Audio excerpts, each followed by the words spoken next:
95 కోట్లతో చేపట్టే అఖండ గోదావరి ప్రాజెక్టుకు కేంద్ర మంత్రి Gajendra Singh deputy CM Pawan Kalyan June 26న శంకుస్థాపన చేస్తారని మంత్రి దుర్గేష్ వెల్లడించారు.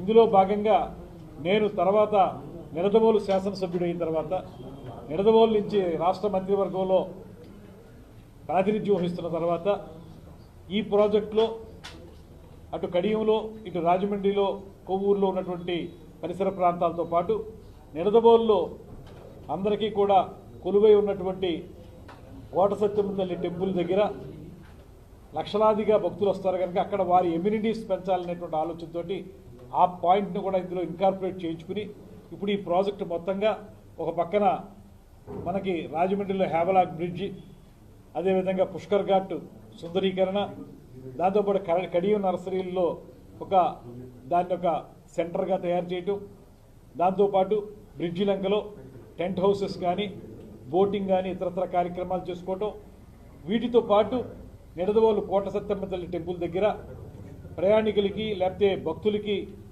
సౌకర్యాలు కల్పించే కార్యక్రమం, దాంతోపాటు అక్కడ కూడా గోదావరి కాలువ ప్రవహిస్తుంది కనుక అక్కడ గోదావరి హారతి ఘాట్ని ఏర్పాటు చేసుకోవటం, దాంతోపాటు బోటింగు, అదేవిధంగా కెఫ్టేరియాలని పెట్టుకుని పర్యాటకులను ఆకర్షించాలనేటువంటి బృహత్తరమైనటువంటి ఆలోచనతో ఈ కార్యక్రమాన్ని మనం రూపుదిద్దిన కార్యక్రమం.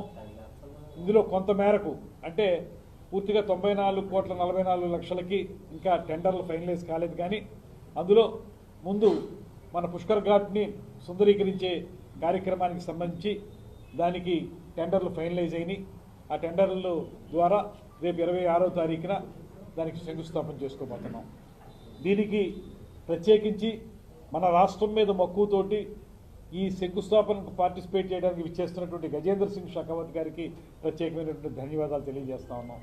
వారు రావడానికి కారణమైనటువంటి మన ఉప ముఖ్యమంత్రి పవన్ కళ్యాణ్ గారు, పార్లమెంట్ సభ్యులు పురంధేశ్వరి గారికి కూడా ప్రత్యేకమైన ధన్యవాదాలు తెలియజేస్తూ, ఇది special assistance to states for capital investment, సాస్కి అంటారు దీన్ని.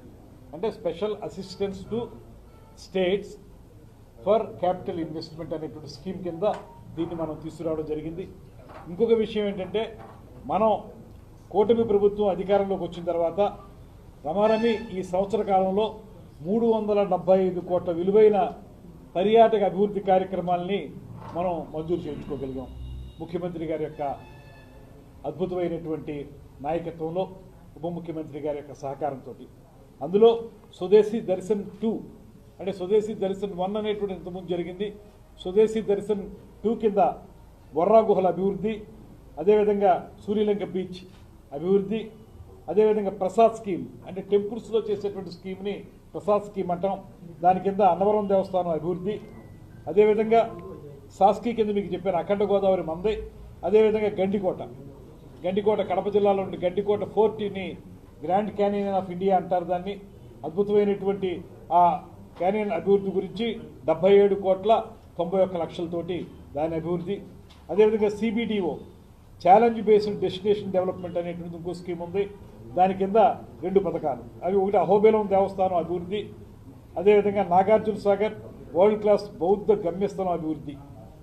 అంటే నాగార్జున సాగర్ కానీ మన ఆంధ్రప్రదేశ్లో మనకు తెలుసు బుద్ధిజం ఎంత బాగా అభివృద్ధి చెందిందో మనకు తెలుసు. వైజాగ్ దగ్గర ఉన్నటువంటి తొట్లకొండ కానీ బావికొండ కానీ, అదేవిధంగా మన దగ్గర అమరావతి, నాగార్జునకొండ ఇవన్నీ కానీ బుద్ధిజంకి ప్రాణప్రతిష్ఠ చేసినటువంటి ప్రాంతాలు ఇవి. బుద్ధుడు సంచరించిన ప్రాంతాలు అక్కడ ఉంటే, నార్త్ ఇండియాలో ఉంటే, ఇక్కడ బౌద్ధమత వ్యాప్తి జరిగినటువంటి ప్రాంతాలు మన ఆంధ్రప్రదేశ్లో ఉన్నాయి.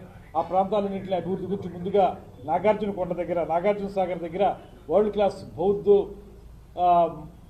డెవలప్మెంట్ కోసం కార్యక్రమాలు ఏర్పాటు చేసుకోవడం జరుగుతుంది.